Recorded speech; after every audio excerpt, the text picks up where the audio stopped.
ما شاء الله، طبق الفول بتاعنا طالع خطير الطعم، ما اقولكوش على جماله. شايفين الفول؟ تبارك الرحمن.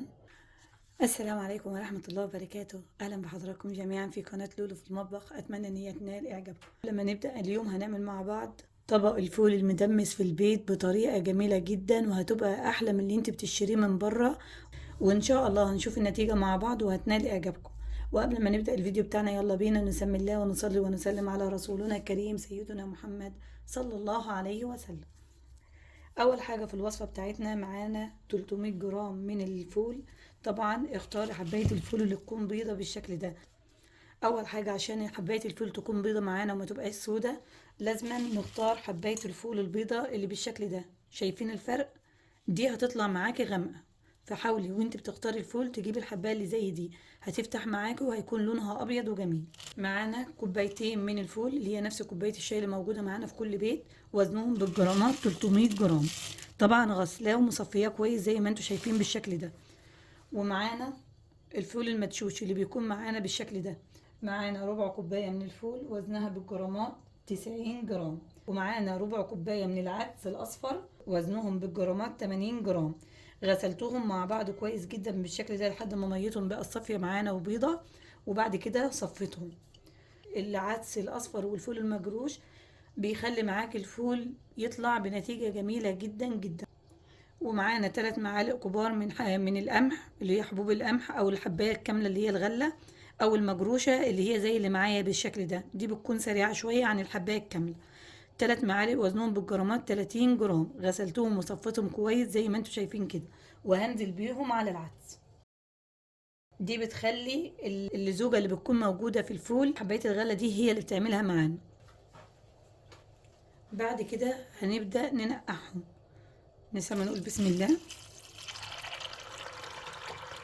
هنزودهم ميه بالشكل ده، واقل حاجة من 4 ساعات ل6 ساعات.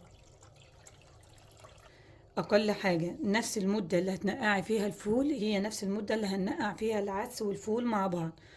بيدي نتيجة جميلة جدا اما بتنقعهم. اقل مدة لنقع الفول من 4 ساعات ل6 ساعات، ولو زاد معاكي ل6 ساعات بيكون افضل كمان، لكن ما يقلش عن 4 ساعات. شايفين ما شاء الله تبارك الرحمن الفول بتاعنا بعد مرور 5 ساعات بالظبط ما شاء الله. حباية الفول حجمها تضاعف بالشكل ده ما شاء الله. كل ما بتنقعيه كل ما يدي معاكي نتيجة أجمل. هنصفيه من المية خالص وهنبدأ نحطه في الفوالة بتاعتنا. هننزل بالفول بتاعنا في الفوالة، نسمي ونقول بسم الله.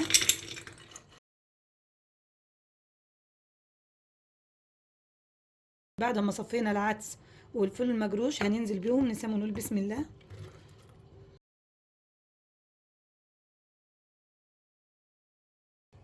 وبعد كده معانا جزرة مبشورة بالشكل ده هننزل بيها، بتديله لون وطعم جميل جدا.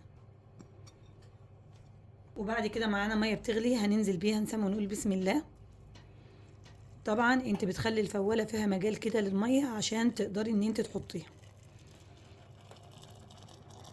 لكن ما تملاهاش قوي زي ما انا عامله كده بالشكل ده.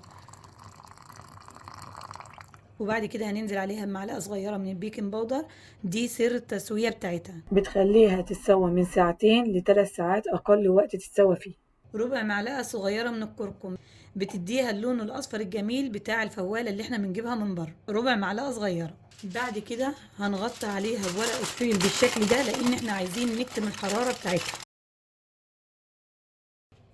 وهنغطي عليها بالشكل ده لان احنا عايزين نكتم اي بخار يطلع منها. هنحطها على عين الغاز الصغيره خالص على شمعة، يعني تخلي النار زي نار الشمعة بالظبط. وبعد ساعة هنكشف عليها ونشوفها مع بعض، إذا كانت محتاجة مية هنزودها، ما كانش هنغطي عليها ونسيبها تكمل تسوية. شايفين بسم الله ما شاء الله تبارك الرحمن فولت الفول بتاعتنا طالعة حاجة جميلة جدا تبارك الرحمن. أخدت معانا 3 ساعات بالظبط على النار، طالعة ما شاء الله زبدة زي ما انتوا شايفين كده. شايفين الشكل والجمال وما شاء الله. انا ما ضفتلهاش مية غير ربع كوباية مية بس، لان ما شاء الله كنت سايبه لها مجال للمية فما احتاجش مية معانا. فتخلي الفول يكون نص الفوالة، وبعد كده تزوديه بالمية وان شاء الله ما يحتاجش معاكم مية. شايفين ما شاء الله سبته على شمعة بس من النار. 3 ساعات طلع معانا بالشكل الجميل اللي انتوا شايفينه ده. شايفين اللون؟ حاجة جميلة تبارك الرحمن. يلا بينا نشوف طريقة التقديم مع بعض. بسم الله ما شاء الله. الفول طالع زبدة ما شاء الله، ما شاء الله. يفضل معاك في التلاجة لمدة اسبوع. لو هتطوله اكتر من كده تكيسيه في اكياس وتشيليه في الفريزر، بس طبعا بعد ما يبرد. بعد كده هنبدأ ننزل بالتوابل بتاعتنا. هننزل برشة صغيرة كده من الملح، والملح طبعا انت بتضيفيه على حسب الرغبة، ونص معلقة من الكزبرة على الكمون مطحونين مع بعض. طبعا انت بتضيف التوابل دي على حسب رغبتك. ورشة كده من الشطة، شوية من الزيت الحار او الزيت الكتان تبع ما بتسميه، ومعلقة كده من زيت الزيتون او الزيت النباتي العادي المتوفر عندك. هنقلب المكونات كلها مع بعضها، وهننزل عليها كمان بعصير نصف ليمونة، واخر حاجة هننزل على وشه كده بمعلقة من الطحينة. ما شاء الله، جميل جدا جدا. وعلى الوش كده معلقة من زيت الزيتون.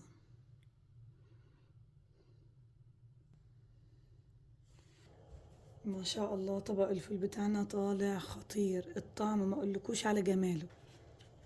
شايفين ما شاء الله تبارك الرحمن؟ شايفين الفول تبارك الرحمن؟ احلى طبق فول تتسحري بيه. جربيه وان شاء الله الوصفة دي هتنال اعجابكم. تبارك الرحمن. كل عام وانتم بخير. ويا ريت لو عجبكم الفيديو ما تنسوناش باللايك وسبسكرايب للقناة وفعلوا الجرس عشان يوصل لكم كل جديد. وبألف هنا مقدما، والسلام عليكم ورحمة الله وبركاته.